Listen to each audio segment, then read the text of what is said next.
ध्यान दें, आपको हम पाठ बहुपद पढ़ा रहे थे, तो बहुपद के केवल 2 प्रश्न बचे हुए हैं। बहुपद आपका समाप्त। बहुपद के पश्चात अगला पाठ चलेगा।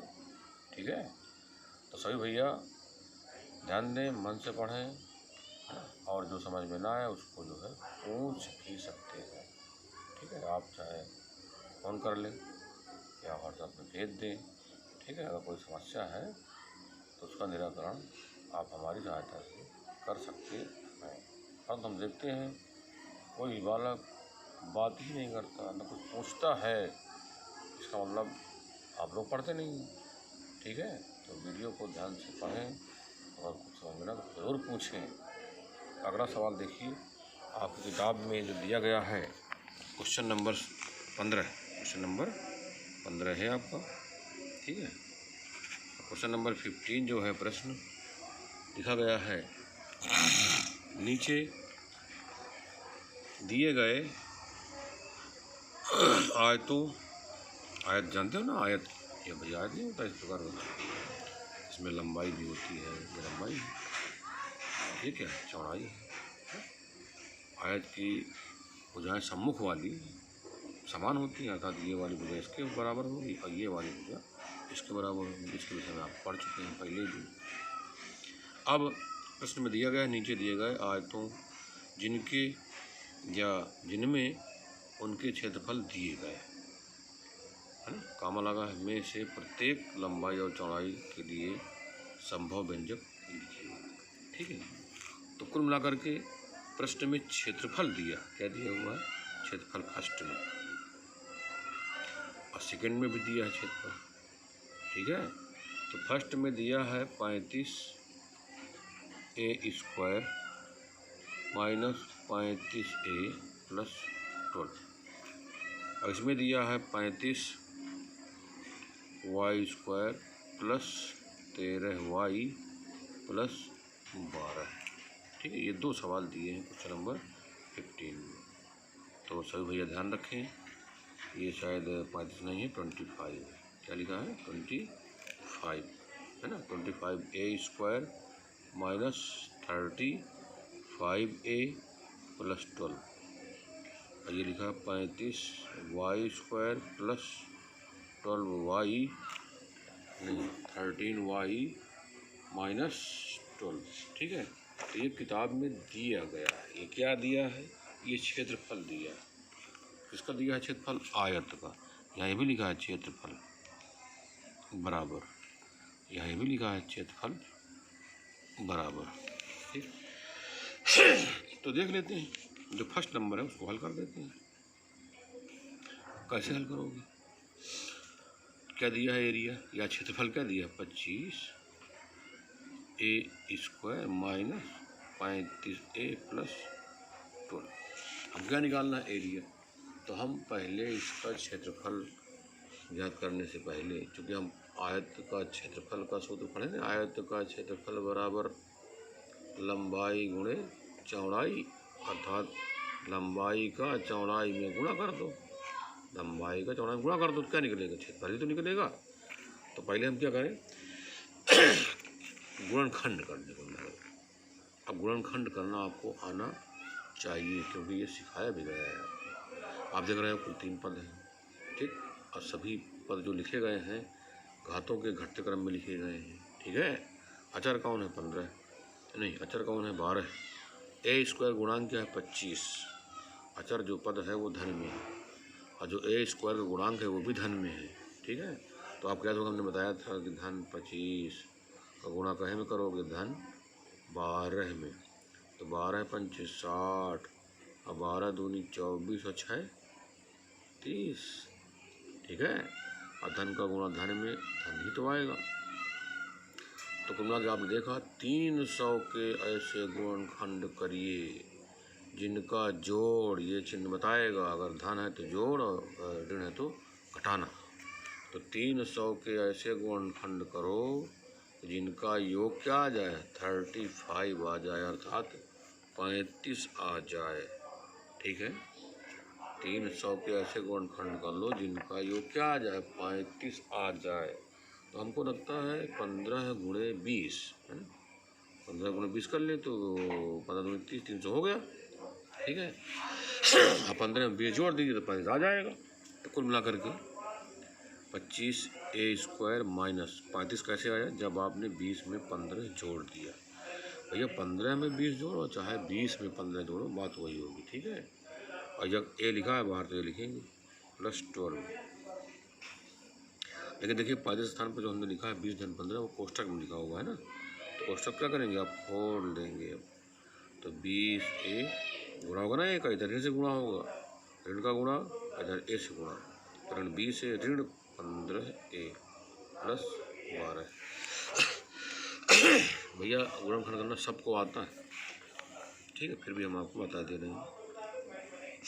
अब आप बताइए कुल 4 पद हो गए, 4 पद में पहले 2 पद है जो, उनमें किसका भाग जाएगा भैया, ए का जाएगा। और उसका जाएगा हमको लगता है शायद 5 का जाएगा, 5।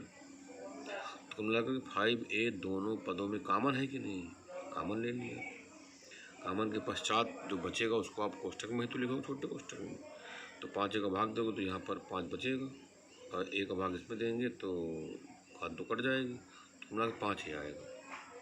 इसमें 5 चौको 20 है ना, -4 बचेगा, ये तो बचेगा नहीं। इन दोनों पदों में देखो क्या कॉमन है, हमको लगता है इसमें 3 कॉमन है, -3 वो भी।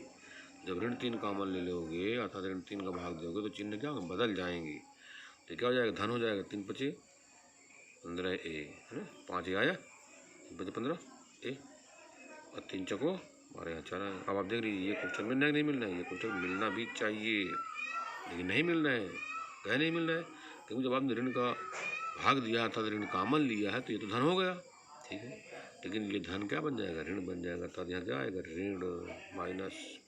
अब तो मिल रहे हैं कोष्टक, बिल्कुल मिल रहे हैं। अब कुल कितने पद हो गए, 2।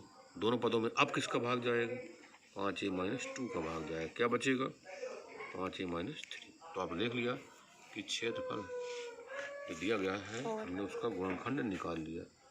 तो क्षेत्रफल बराबर हमारा क्या आया, 5a - 2, 5a - 3। अब आप ज़रा यहाँ ध्यान दीजिए, हमने शायद लिखने में गलती कर दिया है। तो 5a - 4 कॉमन है। अच्छा, 5a - 4 कॉमन है, तो यहाँ क्या बचेगा, 5a - 4, 5a - 3। ठीक है, ये ध्यान रहे लिखने में गलती नहीं होनी चाहिए। ठीक है, अब गलती चाहे हमसे हो चाहे आपसे, अगर लिखने में गलती हो गई, धन ऋण लगाने में गलती हो गई है ना, तो गलत हो ही जाएगा। ठीक, अब आप बताइए इसको हम 5a - 4 लिखें और इसको क्या लिखा हमने, 5a - 3। एक कोष्टक में 5a - 4 है और एक कोष्टक में 5a - 3 है। ठीक है, इसी को आप ये भी तो लिख सकते हैं, 5a - 3 पहले लिख दिए पहले वाले कोष्टक में, और दूसरे कोष्टक में 5a - 4 लिख दिए। ठीक है, तो कुल मिला करके क्षेत्रफल बराबर क्या पढ़ते हैं आप, क्षेत्रफल बराबर लंबाई गुणे चौड़ाई। पढ़ा कि नहीं पढ़ा आपने। अब आप बताइए लंबाई क्या है यहाँ पर, 5a - 4। लंबाई क्या है, 5a - 4। अच्छा, चौड़ाई क्या है, 5a - 3। ठीक है, अगर आप इसको इसके स्थान पर लिख दें है ना, और इसको इसके स्थान पर लिख दें, ऐसा भी कर सकते हैं। ठीक, तो इसी को आप ऐसे भी लिख सकते हैं, परंतु जब क्षेत्रफल बराबर 5a - 3, 5a - 4, तो लंबाई क्या होगी, पहले लिखेंगे 5a - 3 और चौड़ाई क्या लिखेंगे, 5a - 4। ठीक है, तो आप खुद देख रहे हो हमने लंबाई चौड़ाई उत्तर तो लिख दिया, लेकिन आप देख रहे हो लंबाई चौड़ाई जब हम उत्तर लिखते हैं तो कोई मात्रक भी लिखते हैं, क्योंकि लंबाई मीटर में, सेंटीमीटर में, किलोमीटर में नापी जाती है, मिलीमीटर है ना, लंबाई के बहुत से मात्रक छोटे बड़े हैं। ठीक है, तो क्योंकि यहाँ पर न मीटर दिया है ना सेंटीमीटर दिया हुआ, तो हम ये भी लिख सकते हैं कि लंबाई 5a - 4 इकाई। यहाँ भी क्या लिख सकते हैं, इकाई। यहाँ भी लिख सकते हैं इकाई, यहाँ भी लिख सकते हैं इकाई। इकाई का मतलब यूनिट अर्थात मात्रक। ठीक, तो इस प्रकार ये फर्स्ट नंबर पूरा हो गया। अब आपका काम है सेकंड नंबर पूरा करने की। सेकंड नंबर क्या लिखा है, सेकंड 12 बराबर 35y² प्लस 13y माइनस 12। क्या करेंगे आप, बिल्कुल जैसे हमने लगाया फर्स्ट नंबर को इसी प्रकार इसको आप लगा लेंगे। आज का सिर्फ इतने काम है, ठीक है। तो फर्स्ट हमने बता दिया, सेकंड आप पूरा कर लेंगे। बड़े इत्मीनान से पूरा करिए आप, बहुत धीरे धीरे, भागने की ज़रूरत नहीं है। जितने आप धीरे धीरे लगाओगे, लेकिन ऐसा आप लगाओ कि ये दोबारा कभी पूछा जाए तो आप उसको दोबारा लगा सकें।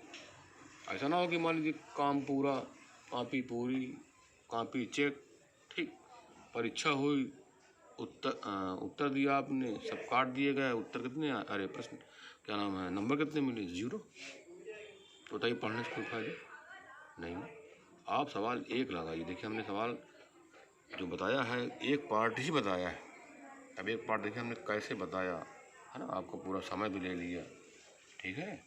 तो सेकंड पार्ट आप लगाने का प्रयास करिए बिल्कुल इसी प्रकार। अगर सेकंड पार्ट आप लगा लेते हो, ठीक है, अगर आप सेकंड पार्ट लगा लेते हो तो आप जान लीजिए कि हमको ये बात समझ में आ गई। और अगर सेकंड पार्ट नहीं लगा पाते हो तो इसका मतलब है कि आप अभी कहीं न कहीं से आप कमज़ोर हैं, ठीक है। इसका मतलब आपको अभी जानकारी पूरी हो नहीं पाई, अर्थात गुणनखंड आप नहीं कर पाते, है ना, या क्षेत्रफल बराबर लंबाई गुणे चौड़ाई ये नहीं आपको याद, तुलना नहीं कर पाते आप, है ना। आप जानते हो कि क्षेत्रफल बराबर लंबाई गुणे चौड़ाई कहो और चाहे चौड़ाई गुणे लंबाई कहो, ठीक है, दोनों सही है। क्षेत्रफल बराबर लंबाई गुणे चौड़ाई कहो चाहे चौड़ाई गुणे लंबाई कहो, दोनों बात सत्य है, ठीक है। इसीलिए जब तुलना की गई है तो लंबाई अगर कुछ आ रही तो चौड़ाई कुछ आएगी, अगर चौड़ाई आप लिख रहे हो तो लंबाई भी कुछ आएगी, ठीक है। इस प्रकार आप तुलना करके फर्स्ट नंबर जो बताया है इस वीडियो को आप अच्छी प्रकार से देख करके सेकंड नंबर पूरा कर लीजिए। शेष फिर